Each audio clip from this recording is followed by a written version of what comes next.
Oh, alright, so yeah, Drizzle. This one is the Mono Blue Tron. So first opening hand.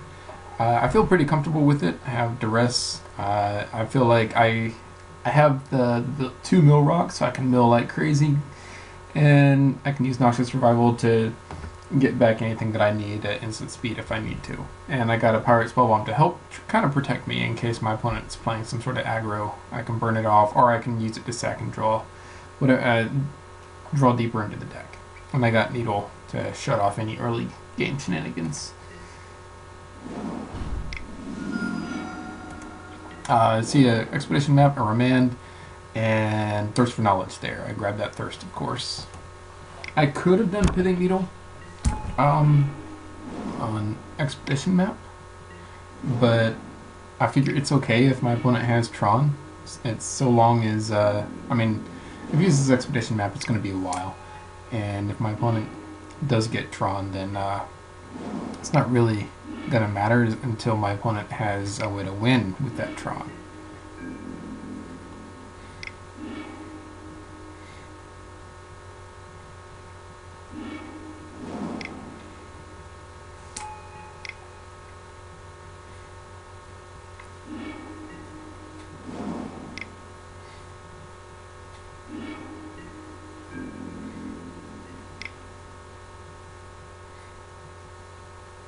So that's a whole lot of Thirst for Knowledge going on my opponent's side. Unfortunately, I'm going to take out my Academy Ruins, which was unfortunate. So I didn't play Lantern because I didn't want to just play it into a counter. Obviously, my opponent seems to have a counter, and chances are they drew one because, you know, 6 cards in hand, played 3 Thirst for Knowledges, had, I don't remember, like, what, 6 draw steps now, unhindered.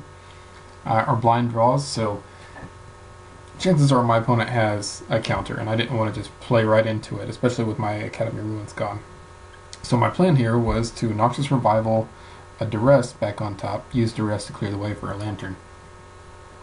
But I want to use Noxious Revival at the end of my opponent's turn, so that even if my opponent does counter my Noxious Revival or try to counter my Duress or something, it's going to make it so they tap down on their turn. If they try to counter the revival, or, you know, either way, it's gonna mess up there, and them trying to get some mana going on here. I was sad to see that main deck Cyclonic Rift. So yeah, and it works perfectly. I counter my opponent, or my opponent tries to counter my Noxious Revival on the Duress, and does counter it actually. So I untap, play Lantern. Problem is, well, yeah, and you see that Chalice of the Void on top. That was poopy. Problem is, my opponent does have a bunch of cards in hand that I have no idea what they are. I go ahead and try to keep my opponent off Tron for a little bit. I force him to shuffle up and get rid of that Oblivion Stone on top.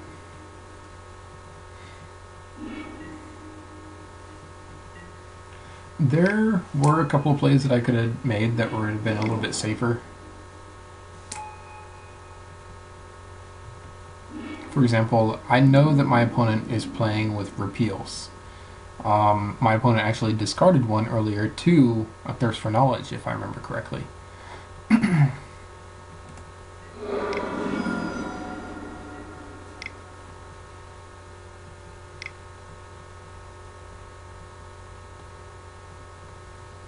Condescend, of course.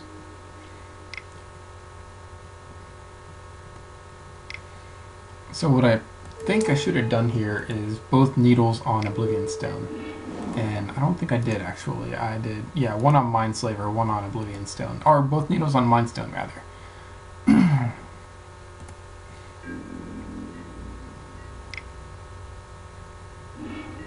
Yeah, I have to... My opponent's using Academy Ruins to put stuff back on top, so now I'm going a lot slower.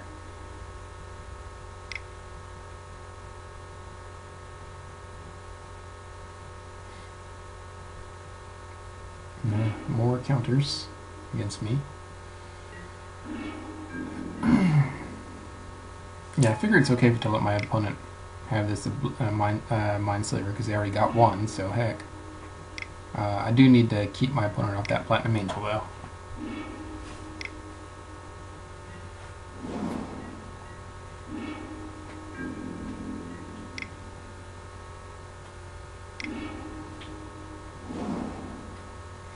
Yeah, I sack my Codex Shredder to get rid of that Academy Ruins.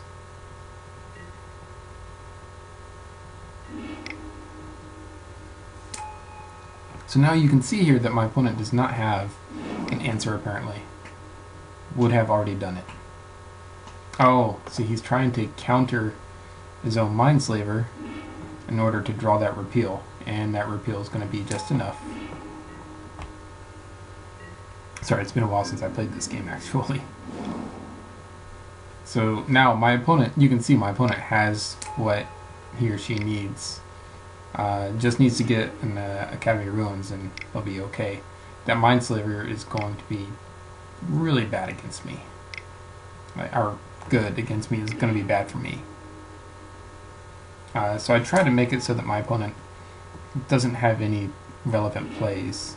So I sack my Shredder to make sure my opponent can't sack my Shredder to get like an Abrupt Decay and kill my own stuff. Unfortunately, my opponent draws an Abrupt Decay. And here comes the beats. And I'm not going to be able to win from here. So I concede. So game 2 was unfortunate.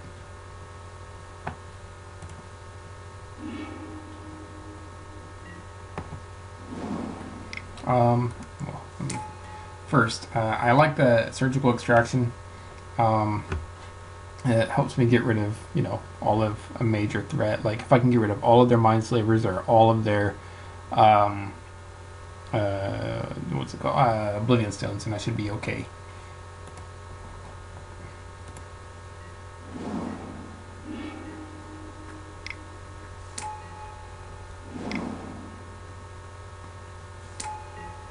Fortunately, yeah, I knew my opponent was playing with Chalice, so that's why I kept the Abrupt Decays in and sided in the Seals. And I could have Abrupt Decayed there instead of playing the Seal, but I wanted my opponent to play into this. So, and again, same thing. I want my opponent to play into thinking he or she has me locked down, and then untap and, do well.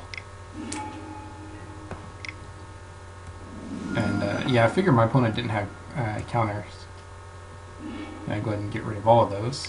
Unfortunately, my opponent had so much hate. Hurkyl's Recall and what's that called? Spellburst destroys me too. I mean, it might as well be another Chalice.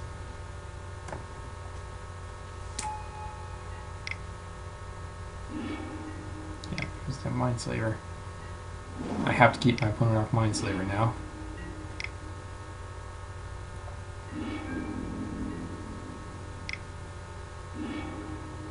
But grab that Pithing Needle.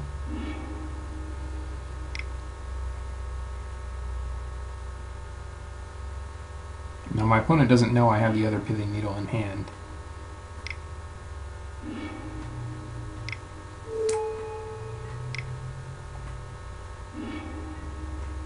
So I go ahead and name Mindslaver.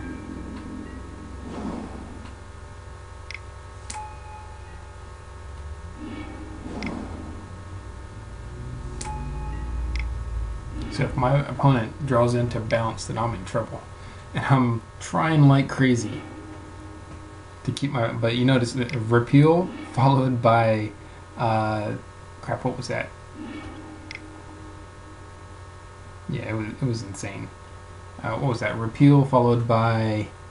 crap, I wish I could go back. What did he draw after the repeal? I don't know, something that bounced.